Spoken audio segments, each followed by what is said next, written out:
Bismillahirrahmanirrahim. Assalamualaikum warahmatullahi wabarakatuh. Selamat pagi semua, salam sukses untuk teman-teman semua. Kali ini saya akan membahas masalah rumah tangga, yaitu antara mertua dan menantu. Apa yang Anda lakukan jika Anda bermasalah dengan mertua? Satu, apakah Anda di sini cuek terhadap masalah yang Anda hadapi dengan mertua?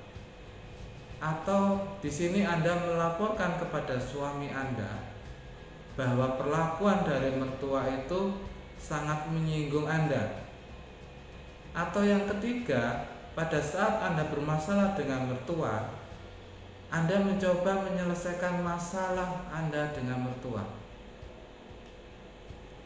Kita akan bahas masalah ini dan semoga bermanfaat kepada teman-teman semua. Mertua adalah orang kedua setelah orang tua kita. Di usia kita yang berbeda jauh dan dari latar belakang keluarga yang berbeda, banyak sekali masalah yang ditemui, mulai dari ketidakcocokan satu sama lain sampai dengan pertengkaran-pertengkaran. Dan ujungnya yang paling parah adalah mertua menyuruh suami kita untuk menceraikan. Berikut ini akan saya sharekan kepada teman-teman. Jika kita mengalami situasi seperti itu, lakukan langkah-langkah berikut. Yang pertama yang harus Anda lakukan, pada saat kita berargumen terhadap mertua kita, jangan sekali-kali meninggikan suara kita. Cobalah untuk bersikap tenang dan rangkai kata-kata sebagus mungkin sehingga mertua tidak tersinggung. Ya, itu yang pertama. Yang kedua, mungkin di sini orang tua merasa terbagi kasih sayangnya kepada orang lain. Ini ada kecemburuan, di mana mertua yang awalnya kasih sayang anak dengan mertua ini tidak terbagi, sekarang dengan punya menantu, maka kasih sayang anak berbagi antara orang tua dengan menantu. Nah, inilah yang menyebabkan dia cemburu dan merasa tidak diperhatikan lagi. Kalau itu emang yang terjadi, maka cobalah Anda mengkomunikasikan ini dengan suami Anda. Anda sampaikan untuk memberikan perhatian kepada mertua, dalam hal ini orang tua suami, ya. Cobalah untuk datang ke rumahnya, melakukan komunikasi, kemudian memberikan makanan kepada orang tuanya. Dalam hal ini, suami kita harus mempunyai kepekaan dalam hal memberikan perhatian. Dia harus banyak melakukan komunikasi lagi, saling berbagi lagi dengan orang tua, sehingga dengan perlakuan seperti itu, harapannya apa yang menjadi kecemburuan dari mertua terhadap menantu itu sedikit berkurang dan pada akhirnya bisa memahami menantunya, ya. Ini yang menjadi perhatian kita bersama. Yang ketiga, coba Anda perhatikan apakah perilaku atau sikap dari mertua ini adalah perilaku atau kebiasaan yang lama atau karena emang ada kita. Coba Anda tanya kepada suami Anda. Jika iya, bahwa perilaku yang ditampilkan oleh mertua, yang saya maksud tadi misalkan berkata kasar, berkata kaku dan cenderung pedas, ini adalah pola kebiasaan yang sehari-hari ditemui oleh atau dilakukan oleh mertua. Berarti yang harus kita lakukan di sini apa?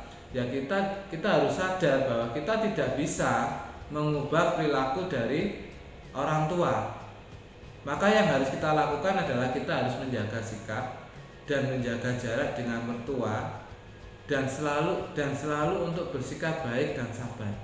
Ini yang harus kita perhatikan, ya.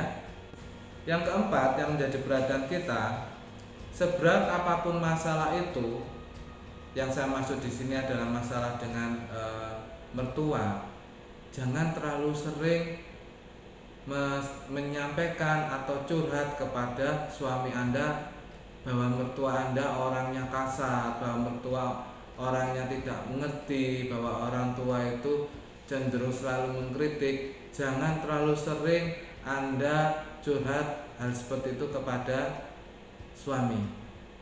Coba Anda bayangkan bagaimana sakitnya hatinya seorang suami kita sebagai anak dari mertua kita jika ada apa-apa selalu diceritakan yang jelek-jelek. Di satu sisi dia adalah orang tua kita, di satu sisi Anda adalah istrinya. Tolong Anda perhatikan dari sisi itu. Sehingga yang harus Anda lakukan kalau Anda sudah memahami itu, cobalah selesaikan masalah Anda sebagai menantu, selesaikan dengan mertua secara baik-baik. Sampaikan apa yang menjadi keluhan Anda dan cari momen yang pas untuk Anda bisa bicara dari hati ke hati. Paham ya?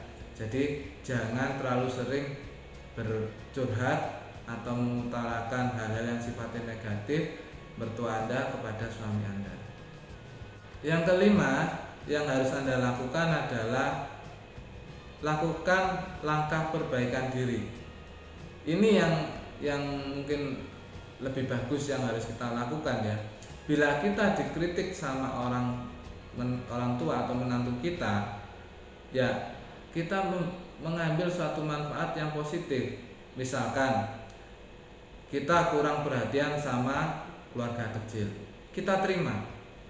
Mungkin kita emang selama ini lebih senang dengan teman-teman kita, maka kita harus stop, kita harus berhenti, maka kita harus fokus terhadap keluarga kecil kita. Atau mungkin kita dikritik tidak bisa memperhatikan anak atau meramut anak misalkan.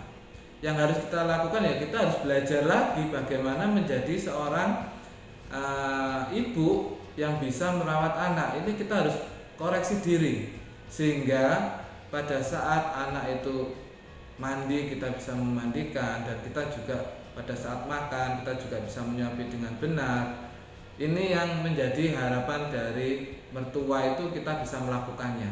Coba di satu sisi ini harus kita perbaiki diri, karena koreksi itu sesuatu hal yang positif juga untuk perbaikan diri kita ya.